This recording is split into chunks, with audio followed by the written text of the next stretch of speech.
ఇంటికి చుట్టాలు వచ్చినప్పుడు ఇంట్లో వాళ్ళు ఏమైనా వెరైటీగా స్వీట్ కావాలి అనేసి అడిగినప్పుడు ఇలా డిఫరెంట్గా బ్రెడ్ మలై టోస్ట్ అయితే చేసి పెట్టండి. టేస్ట్ అయితే నిజంగా సూపర్గా ఉంది. పైన క్రంచీ క్రంచీగా, లోపల జ్యూసీ జ్యూసీగా చాలా బాగుంది. ఒకసారి ట్రై చేయండి. Welcome back to our channel. నేను మీ సాత్విక. ఇప్పుడైతే ఈ స్వీట్ కోసం మనం షుగర్ సిరప్ అయితే రెడీ చేసుకుందాం. స్టవ్ పైన ఒక బౌల్ పెట్టేసుకొని ఒక టీ గ్లాస్ వరకు షుగర్ పౌడర్, టీ గ్లాస్ వరకు వాటర్ వేసుకొని ఒక 2-3 మినిట్స్ బాయిల్ చేసుకున్నాక దీంట్లో మంచి ఫ్లేవర్ వచ్చేలాగా ఉండాలి అంటే ఒక పావు స్పూన్ వరకు విలాయచీ పౌడర్ యాడ్ చేసుకోండి. విలాయచీ పౌడర్ వేసుకోవడం వల్ల మంచి సువాసన అయితే వస్తుంది. తర్వాత ఇంకో 2 మినిట్స్ బాయిల్ చేసుకొని స్టవ్ ఆఫ్ చేసుకొని అదైతే పక్కకు పెట్టేసుకోండి. షుగర్ సిరప్ పక్కకు పెట్టేసుకోండి. ఇప్పుడు మన ఛానల్ని కనుక ఫస్ట్ టైం చూసింటే ఛానల్ సబ్స్క్రైబ్ చేసుకోండి. ఇక్కడ నేనైతే బ్రెడ్ పీసెస్ ఓన్లీ 6 పీసెస్ తీసుకున్నాను. మీకు తక్కువ ఖర్చుతో ఎక్కువ మంది తినేలాగా, చాలా ఇష్టంగా తినేలాగా, మంచిగా ఎంజాయ్ చేస్తూ తింటారు. అంత బాగుంటుంది ఈ స్వీట్ అయితే. ఇలా బ్రెడ్ని అయితే సైడ్కి పీసెస్ అన్నీ మంచిగా కట్ చేసుకోవాలి. స్లైడ్స్ అన్నీ కట్ చేసేసుకొని పక్కకు పెట్టేసుకోవాలి. ఇవన్నీ మళ్ళీ మిడిల్లోకి ఇలా 4 పీసెస్ లాగా అయితే మనకి నచ్చిన షేప్లో అయితే కట్ చేసేసుకోవచ్చు. నేనైతే ఈ షేప్లో కట్ చేసేసుకున్నాను. ఇలా మనకు నచ్చిన షేప్లో ఇవన్నీ కట్ చేసేసుకొని పక్కకు పెట్టేసుకోండి. ఇప్పుడు మళ్ళీ స్టవ్ పైన ఒక కడాయి పెట్టేసుకొని ఆయిల్ వేసుకొని, ఆయిల్ హీట్ అయ్యాక ఇది మీడియం ఫ్లేమ్లో పెట్టేసుకొని ఈ బ్రెడ్ పీసెస్ అన్నీ వేసేసుకొని మంచిగా 2 దిక్కులో గోల్డెన్ బ్రౌన్ కలర్ వచ్చేంత వరకు అయితే మంచిగా ఫ్రై చేసేసుకోవాలి. ఇందులో గోల్డెన్ బ్రౌన్ కలర్ వచ్చినాక మనం తీసి పక్కకు పెట్టేసుకోవాలి. తీసినప్పుడు కొంచెం సాఫ్ట్గా అనిపిస్తుంది, కానీ చల్లారిన కొద్దీ చాలా క్రంచీ లాగా అయితే తయారవుతాయి. అంటే క్రిస్పీగా ఈ బ్రెడ్ పీసెస్ అనేది తయారవుతాయి అన్నట్టు. ఇవన్నీ తీసి పక్కకు పెట్టేసుకోవాలి. ఇవి డైరెక్ట్గా క్రంచీగా ఉన్నప్పుడు అసలు డైరెక్ట్గా తినేసేయచ్చు. చేస్తూనే అలా 2 ముక్కలు అయితే నోట్లో పడిపోతాయి. అంత టేస్టీగా అయితే ఉంటాయి.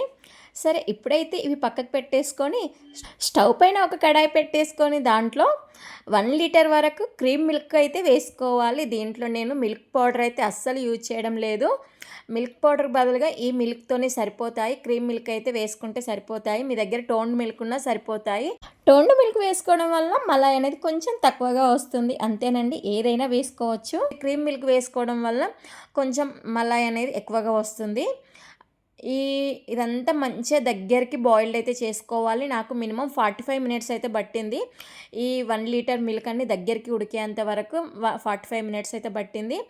మీరు కూడా మంచిగా దగ్గరికి ఇలా ఉడికించుకున్న తర్వాత దీంట్లో షుగర్ పౌడర్ అనేది ఎక్కువగా పట్టదు. జస్ట్ ఒక 2 స్పూన్స్ వరకు అయితే షుగర్ పౌడర్ అయితే వేసుకోవాలి. ఎందుకంటే ఈ మిల్క్ అనేది మంచిగా దగ్గరికి ఉడికిన కొద్దీ స్వీట్నెస్ అయితే మంచిగా స్వీట్గా తయారవుతాయి.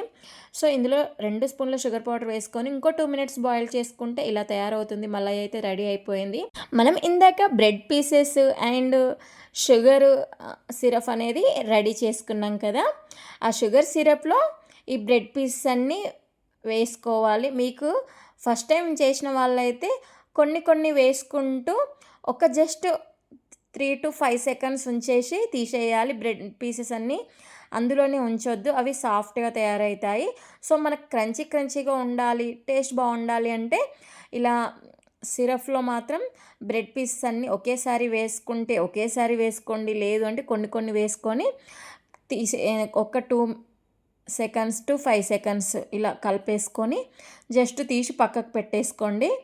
పక్కకు పెట్టేసుకుంటే ఏంటంటే అందులో మంచిగా సిరప్లో నానకుండా జస్ట్ సిరప్ అనేది మంచిగా పట్టుకొని జస్ట్ క్రంచీగా స్వీట్గా చాలా బాగుంటాయి. ఇలా అన్నీ కూడా సిరప్లో ముంచి తీసేసి పక్కకు పెట్టేసుకోండి. తర్వాత ఇప్పుడు మనం మలాయ్ అనేది బ్రెడ్ పీసెస్ మధ్యలో ఒక్కొక్క 2 పీసుల మధ్యలో మలాయ్ అనేది ఇలా పెట్టేసుకోవాలి. పెట్టేసుకొని అన్నీ కూడా ఇలాగే రెడీ పెట్టేసుకోవాలన్నమాట. ఒక బ్రెడ్ పీస్కి మధ్యలో మలాయ్ పెట్టేసి ఇంకో బ్రెడ్ పీస్ పైనుండి ఇలా పెట్టేసుకుంటే బ్రెడ్ మలాయ్ టోస్ట్ అయితే రెడీ అయిపోతుంది. సరే, మీరు ఇలాంటి స్వీట్ రెసిపీ ఎప్పుడైనా ట్రై చేశారా లేదా అనేది కామెంట్ చేయండి. మరి ఈ స్వీట్ ఎంతమందికి తెలుసు అనేది కూడా కామెంట్ చేయండి. మరి నచ్చితే లైక్ చేసి షేర్ చేయండి. మన ఛానల్ని ఫస్ట్ టైం చూసిన వాళ్ళైతే ఛానల్ని అయితే సబ్స్క్రైబ్ చేసుకోండి.